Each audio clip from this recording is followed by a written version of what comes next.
Welcome to the Vietnamese Poetry Literature channel. Today we will listen to the work Loser by author Thach Lam. Let's listen. Con and I, my friend who has been in debt for 100 years, are sitting at the same table talking about business. The pot of refreshing tea is almost gone.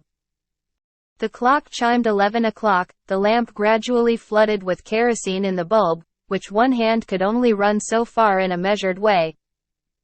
The solitude of a late night in a small province is so sad, it reminds me of the bustling, bright nights in Hanoi. Con was about to take the baby to rest, when suddenly there was a knock on the door and the old nanny came in. "Sir, is there a woman asking you?" I was disappointed and said, "Why don't you tell me I'm away and tell them to come some other time?" "Dear, that person said he had something to do, I didn't dare to do it on my own." I looked up in surprise at my wife, and Con was also looking at me in surprise, his willow leaf eyebrows starting to frown. I said, "Old nurse, come out and ask who it is."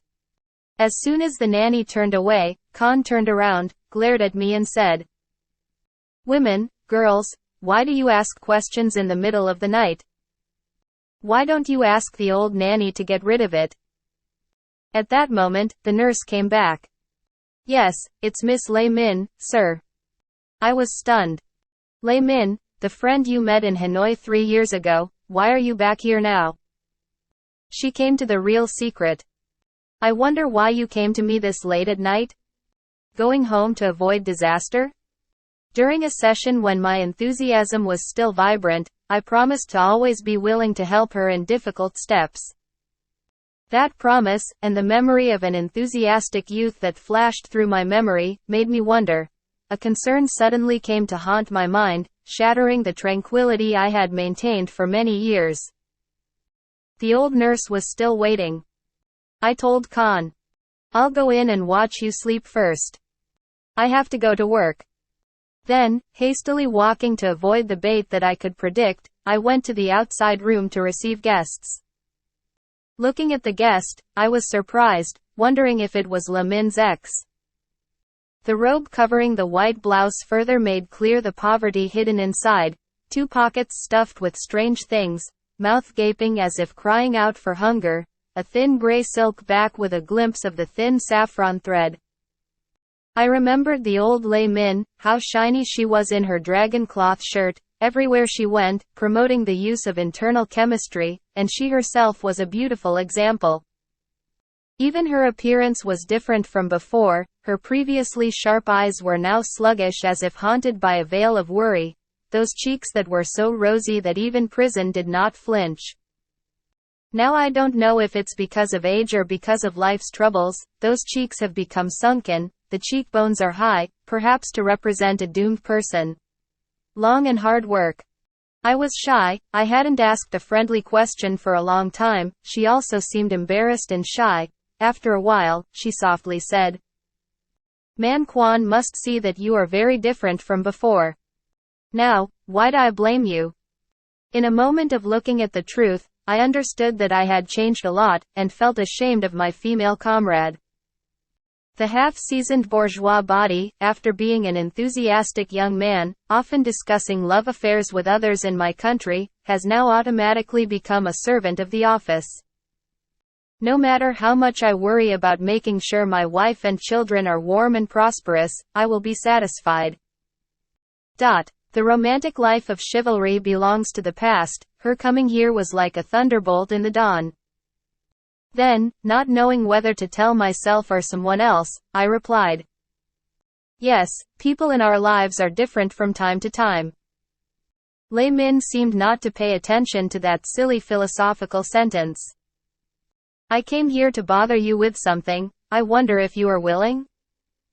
I felt a bit guilty. I don't understand what this female comrade wants to show. Song also reluctantly replied, "Whatever it is, just tell me." Lei Min began recounting the past life. The brothers are now scattered, each in his own place, each person taking care of his own fate.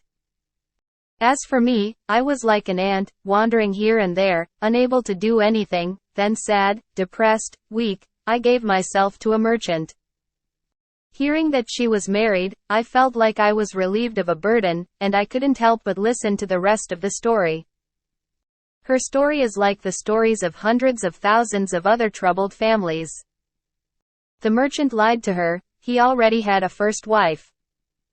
Even though she was jealous, she was an educated person and couldn't stand being a servant. One day she took her child and set out to find a way to become independent. She came to ask me to find a private teaching place, especially if the family is willing to raise a teacher to teach their children at home. It would be even better, because all she wants is a peaceful place. After speaking, she looked away, as if she were ashamed of herself for such a trivial thing. Rest in peace. Is that all we pray for now? Suddenly I felt uncomfortable in my silk clothes. My room was filled with copper tops, tea chests, mahogany shelves, furniture that made me look envious in the eyes of my colleagues in this small province. I couldn't hide the shyness that made my face hot. I turned back to the direction Lei Min had just met when she also looked at me. The two of us looked at each other awkwardly. She added urgently, "Anyway, please try to help me." I agreed to get it over with. But I also understand that, in the face of such undeserved hardship, a mediocre promise would be too insipid. Not being able to find a more effective way to help her, I felt like a coward. But how? Invite you to stay here? I thought about Khan's anger and was afraid, wouldn't she destroy the house? If you ask like this, why don't you come play a little earlier? Lei Min seemed to understand that he had been unreasonable up until now. She apologized confusedly. I only remember the place on the alley Brother Bien gave me. When I came to ask at 6 o'clock in the evening, they were just hanging around, and I didn't belong to this provincial town, so I kept wandering around.